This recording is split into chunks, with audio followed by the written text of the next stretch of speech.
Kembali lagi bersama Miss Resti dalam matematika.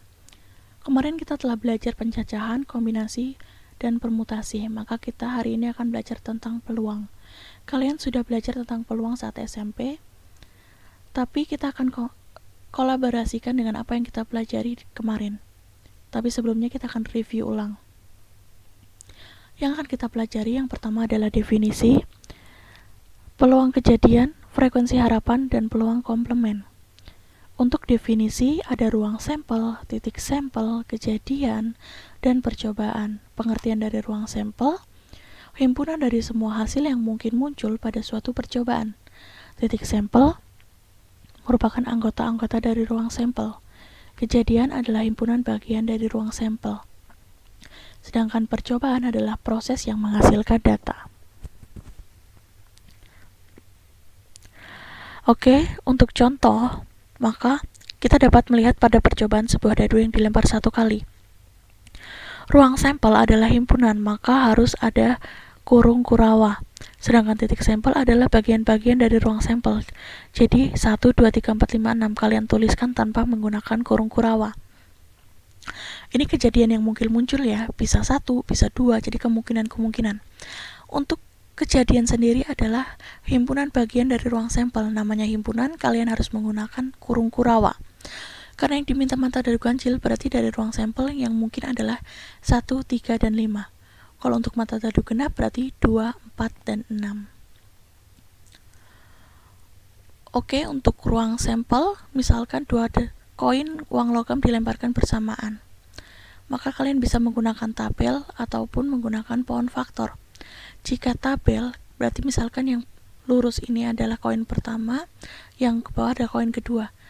Kejadiannya bisa koin kedua pertama ataupun kedua sama-sama angka, atau satunya angka, satunya gambar. Jadi ketika kalian tuliskan ruang sampelnya, dia terdapat 4, banyaknya ada 4, kalian tuliskan banyaknya sebagai NS.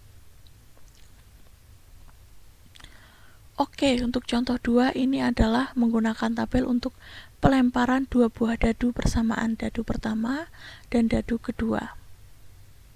Oke, dadu pertama misalkan dia dapat 1, dadu kedua dapat juga 1. Seterusnya kalian menggunakan tabel, ketika kalian hitung ternyata banyaknya ada 36.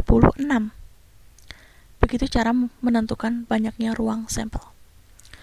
Oke, kita masuk ke peluang kejadian.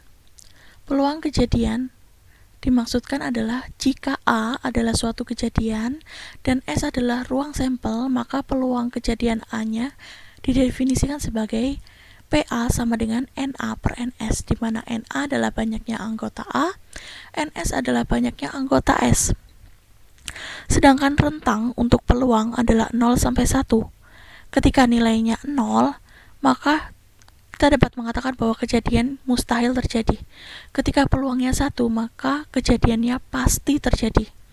Jika kalian menemukan angka 2, 3, 4, 5, 6 saat mencari peluang, berarti perhitungan kalian salah, karena rentangnya hanya dari 0 sampai 1.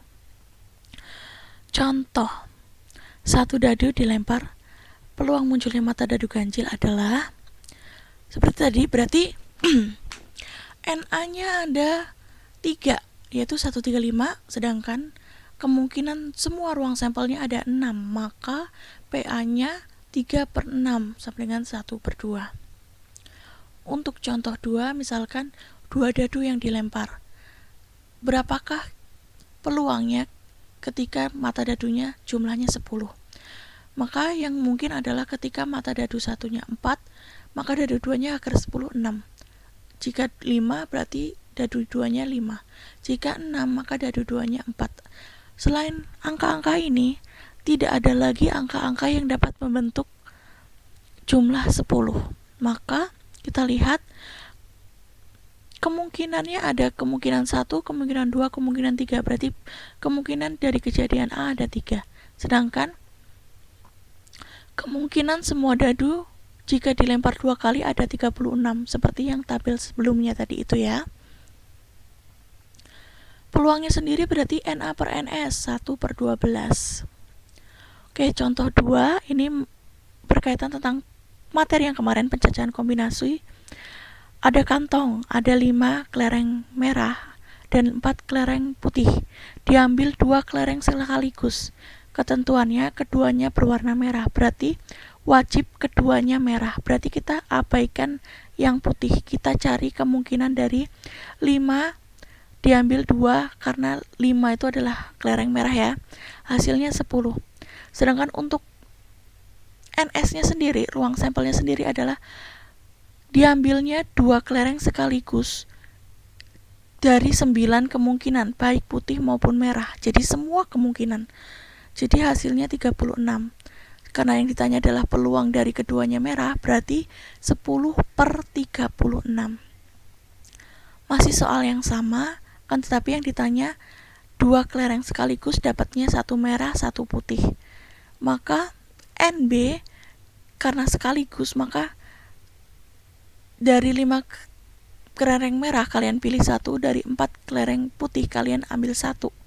Kalian cari kombinasinya sedemikian hingga hasilnya nanti kalian hitung hasilnya 20. Karena yang ditanya peluang, kita harus cari sampel.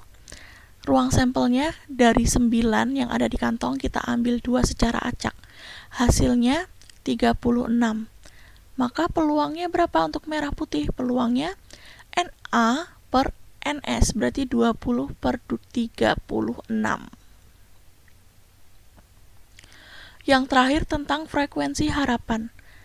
Artinya, hasil kali peluang suatu kejadian dengan frekuensi atau banyaknya percobaan. FHA sama dengan PA dikali N. Kita langsung ke contoh aja untuk mengerti apa itu. Misalkan sebuah dadu dilempar 300 kali.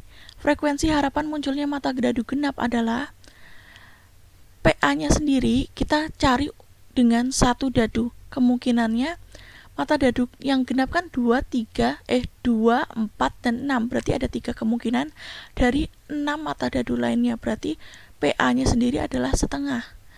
Karena dikali 300 kali, maka frekuensi harapannya adalah setengah dikali banyaknya pelemparan, berarti setengah kali 300, hasilnya 150. Oke, hari ini itu saja. Silahkan kalian rangkum, lalu kalian kirimkan ke email. Dan jangan lupa memberikan komentar di bawah video ini ya. Oke, terima kasih. Sampai jumpa.